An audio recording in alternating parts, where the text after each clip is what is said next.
Alrighty, we got the Impala back in the shop. I think I got a bad wheel bearing.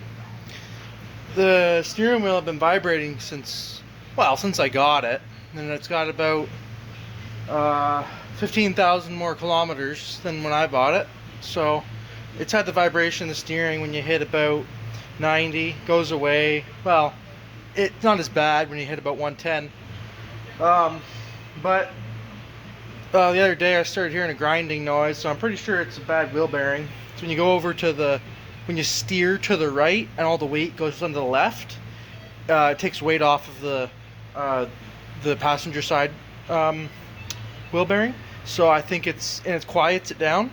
So I'm thinking it's the passenger side. Then when you move on to the right side, like you're steering to the left, but the weight goes to the right, it continues being noisy. So I'm pretty sure that's the one it is. So anyway, I just jacked it up. The front of the frame here underneath the motor is mostly aluminum, so it's not rusty. And so I just jacked up there and put a floor jack where the frame mounts to the lower control arm here. Look, I seem to be what I think was a safe spot. Maybe different for your Impala, depending on how it's shape it's in, but that seemed like a good spot to jack up on and put a jack on. So I'm gonna get the tire off, and I'm gonna spin it first and just listen. That's how you'll know. Look at that. That might just be because it's in park. I'm gonna put it in neutral. Got it in neutral, and I can hear noise. It's not brake noise, but it's kind of a grinding noise, and I'm thinking it's that wheel bearing. So I get that tire off, and then got to get the brake caliper off and the brake mounting bracket, and then I got to get the rotor off. And since the rotor's in good shape, I don't want to risk wrecking it, so I'll take it off as carefully as I can. And yeah. Alright, so we got the tire off, got the brakes off. So the caliper, I used a 1/2 inch wrench, but you can use a 13 millimeter. And then for the mounting bolts, for the mounting bracket, you can use, well, I used a 15 millimeter. That was the size that it worked. The 5/8 was a little too loose, so 15 millimeter. And now I just got this Torx for this rotor takes a T30 Torx, and like everybody on the internet, they use a manual impact driver. That's what I use too. It just saves having to get that strip bolt out. So I've got a Gray Canada driver here, and this one, see, there's the 1/2 inch drive ones, but I like this little 3/8 drive one. So you put your 3/8 drive sockets on it, and I have 3/8 drives Torx, and I have hex, like 3/8 drive hex. So I like the 3/8 drive one. It works with my tools, so I thought I might as well get one. And it was cheaper than the 1/2 inch drive one too. Same thing, comes with a little case, has your little bits and whatnot, and you can use this for driving on and taking off. Like if you were, or I guess if left-handed thread, you needed to turn it right, it can do that. So anyway, I'm just gonna shove that on there and make sure you turn it the direction you want to go, and then you whack on it with the hammer, and it'll break that free, break the rust free, and then you should be able to just unscrew it by hand. Usually, if it's real bad, you might need a ratchet, but anyway. And then after I get the rotor off, I'll be able to unbolt the hub, and I got to unbolt this axle nut here. I'm not sure what size it is. I'll find out. So just wanted to point out, I've been using Gibbs penetrant. My grandfather introduced it to me because his friend introduced it to him, and then a few years later, Project Farm tested it, and it seemed to be the best. So yeah, it's one of the best ones out there. It's a little pricey. You can get it on Amazon, And if you're in Canada, you can order it through the USA Amazon for a little bit more. I ordered a case of, I can't remember if it was 6 or 8 of them, and it was about $100, but it's some good stuff. And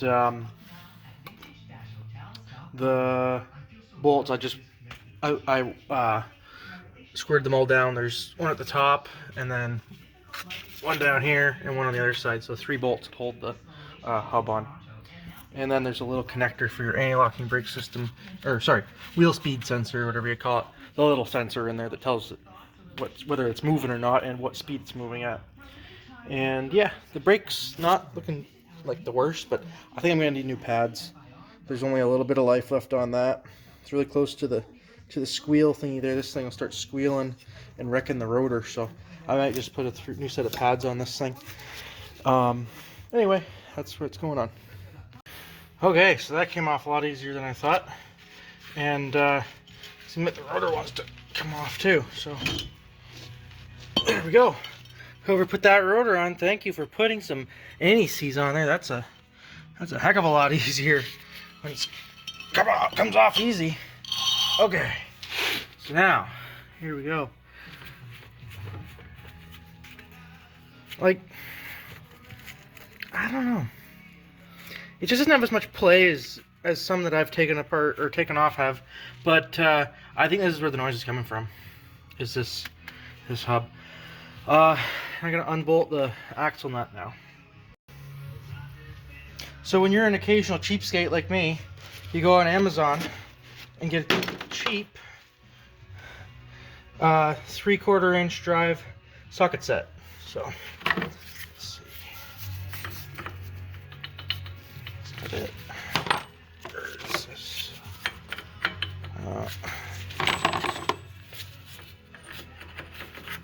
I was right the first time. So it's a 1 5/16 that will fit on this. Could be a metric, but I don't know. Who cares? There we go. So now I gotta get that off, and I don't think there's any cotter pins or anything holding that on, so that's good. Okay, so those 3 bolts are out. 1/2 inch didn't want to fit, so I used 13mm. So I got those out.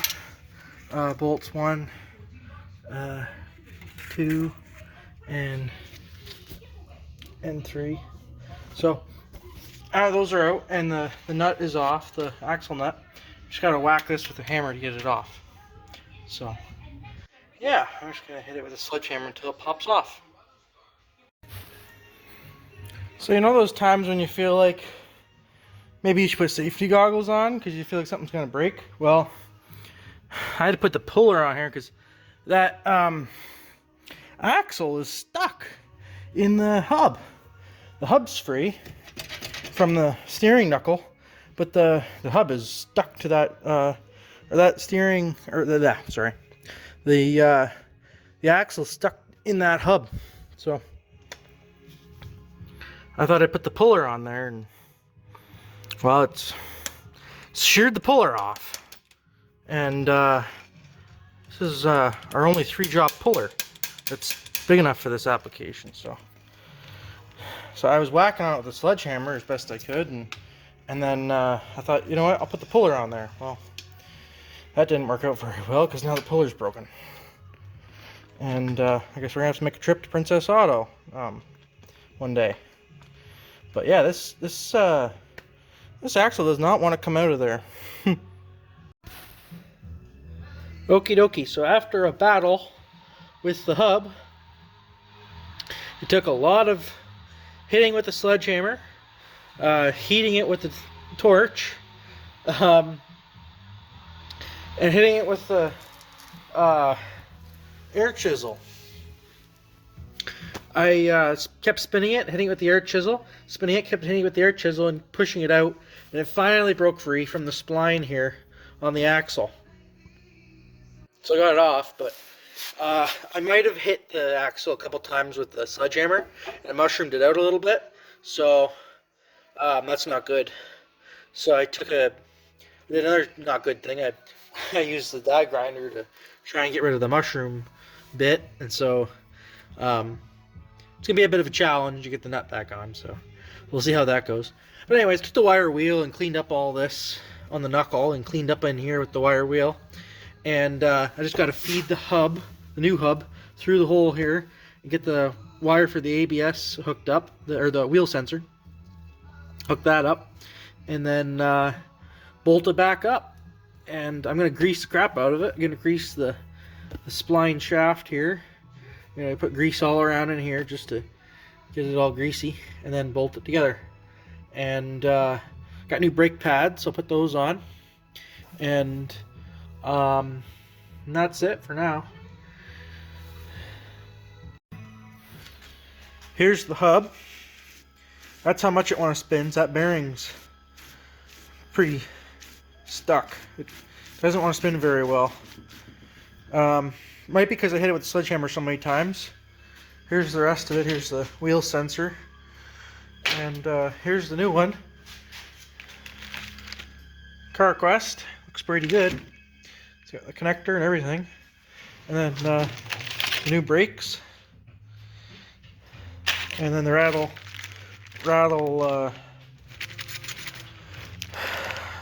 clip thingies. So I'm gonna get that all in there and hopefully get it back together tonight. Okay, so all I did here to get it started was I started it with the impact driver until it bit. You just gotta hold it really steady, like right straight on. And once it bit, it went on a little ways, and then I had to do it the rest of the way with the 3/4 inch drive ratchet. And to hold the axle in place, I just put a pipe wrench on here and propped it up against the lower control arm so it would hold the axle, because I have the other hub in the air because I'm doing the brakes on the other side as well, so just the pads. So I got that tight. I just have to torque down these bolts, these 3 bolts. So I got them pretty tight, but I'm gonna use the torque wrench just to make sure that they're extra tight. And yeah, this spins really nice. Do it with my hand and spinning good. So that's a heck of a lot better than it used to be.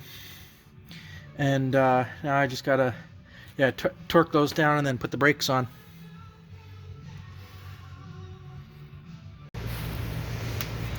Alright, so we got everything torqued down. The axle nut, I read the spec was 155 foot-pounds. So I did that with the couple adapters here. So I've got a 1/2 inch drive torque wrench that has a 1/2 inch to 3/4 adapter. It's impact rated, doesn't need to be, but then it's got the extension, and then the, what is it, 1 and 5/16 nut. I got that torqued down. Again, I used the pipe wrench to hold the axle in place. The 3 bolts for the hub, they're supposed to be 96 foot-pounds, so they're on there good. And don't forget to put your dust shield, or whatever you want to call it, for the rotor shield, brake shield, on before you put your hub on. And then your electrical connection here plugs into the back here. Just 2-wire, and that just clips on. So that's pretty well it. I'm gonna put the brakes back on, and hopefully that solves my problem of the noise and the vibration. And yeah.